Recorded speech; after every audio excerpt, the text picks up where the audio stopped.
For a second there, I was looking a little yellow. I'm still looking a little yellow. Not sure why.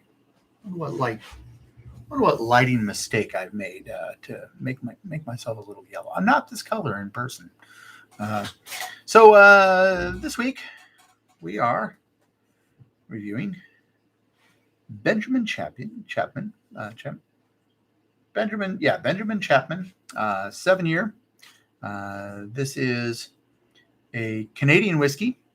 It is 90 proof, and they of course use the cliche of small batch whiskey. You never know whether that's not regulated. That phrase is not regulated. So when you see somebody use it, don't necessarily trust it. As you can see, our lighting isn't good enough to show her, but there is a, let's see here. There is a spoiled, rotten little girl. If I can light her up without blocking her. There we go. There she is. Got my little co-host back there. This is I found some things very, very shocking about this whiskey. For being 90 proof, it is massively smooth, but it's smooth without. I don't think it loses too much complexity.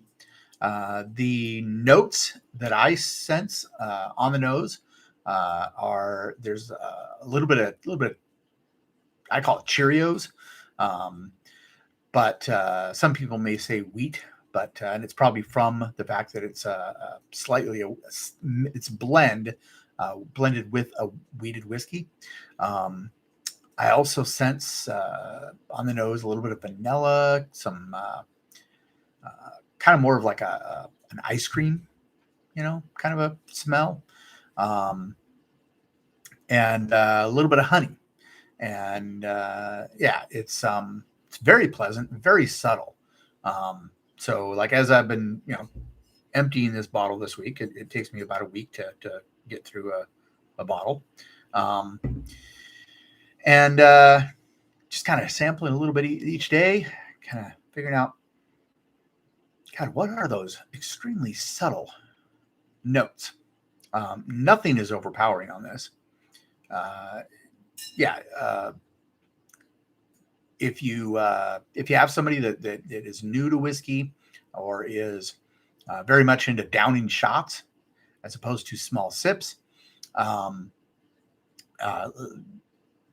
it sit on the tongue and enjoy, drinking it slow and enjoying it, this might be a good whiskey. Other than Irish whiskeys, this or Redbreast or something like that, this might be a good whiskey to introduce whiskey to them. So anyways.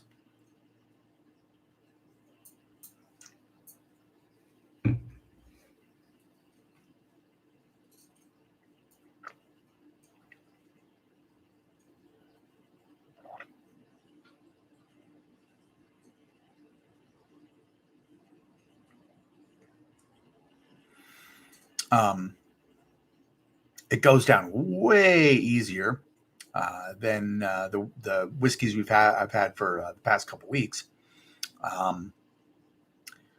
This one is just real. I don't know. It's real gentle, and I hate saying smooth because that's usually a word used by people who don't know anything about whiskey, and usually that means that it doesn't have a lot of complexity to it.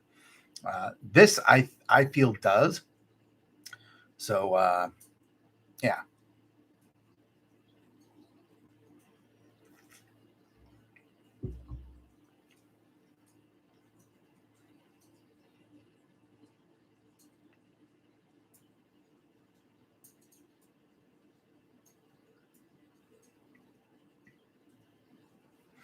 The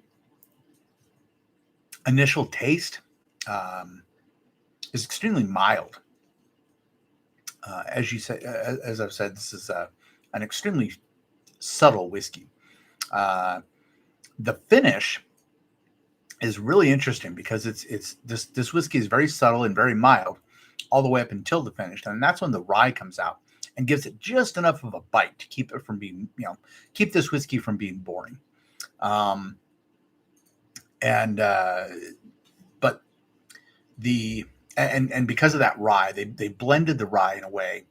I don't know. It mixes with the. It's a mix of a typical Canadian whiskey, uh, which is a rye whiskey basically, um, with a wheated whiskey, and I think the two combined have really uh, given a very interesting product.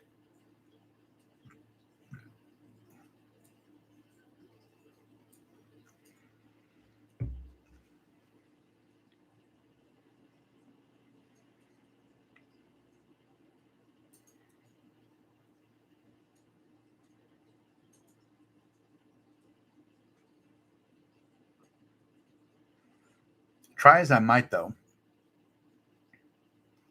I can't really dial in what that is, what those notes are uh, on the initial taste. Like I said, the rye comes in the finish, and it just kind of kaboosh. It's just this big firework finish at the end that you don't see coming, and that's kind of nice. Um, it kind of adds a new level to this whiskey, but it's sweet. Um, it's very subtle. Uh, there's a slight medicinal, both to the uh, nose as well as the initial taste. Yeah, the mouth feel is very gentle, very mild, very easy, smooth, whatever you want to say. Um, and like I said, the finish just,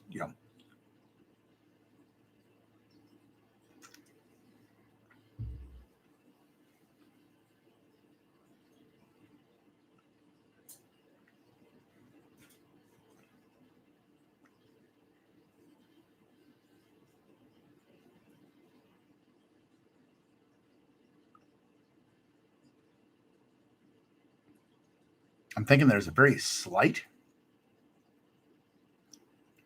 maple, maybe. Um, hmm, yeah, I don't know. Um, this is very interesting. It's good, but I can't really place. Everything is so subtle; it's hard to place. So I don't know. That's my thoughts. I recommend. This is uh, a great daily whiskey for just the end of the day. Just kind of relax uh, in a normal work day. Maybe one where it wasn't quite so hard. Just a regular day that ends in the letter Y kind of thing, and very very good. It's $46, so just about $50. Um, I don't know if I'd say it's worth $50. I think this whiskey should be about $30. This should be a $30 whiskey. Maybe a $40 whiskey, but 50 is just slightly more than I think I think it's worth. But it's good. It's decent. I don't know if you've tried Benjamin Chapman. Um, if you've tried Benjamin Chapman whiskey, the 7 year, uh, let me know in the comments what you think of it. It's I don't know. It's been interesting. So, anyways, that's it for this week. Next week, I will be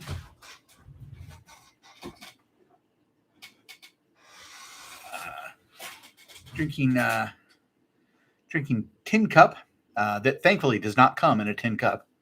Um, Tin Cup American whiskey, and it's aged 10 years, so it's supposed to the 7 years here. Um, I usually like uh, I usually like whiskeys that are about 10, 12 years. So it says cut with Rocky Mountain water, and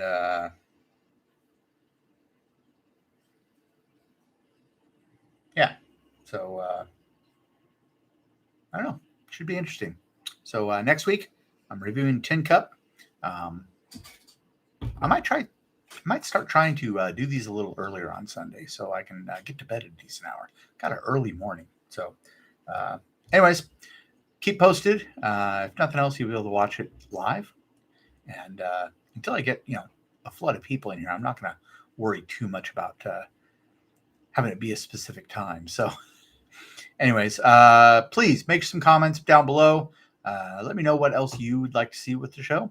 And we'll see you next Sunday for another episode of Nerds Drink Whiskey. Always sip, never slam.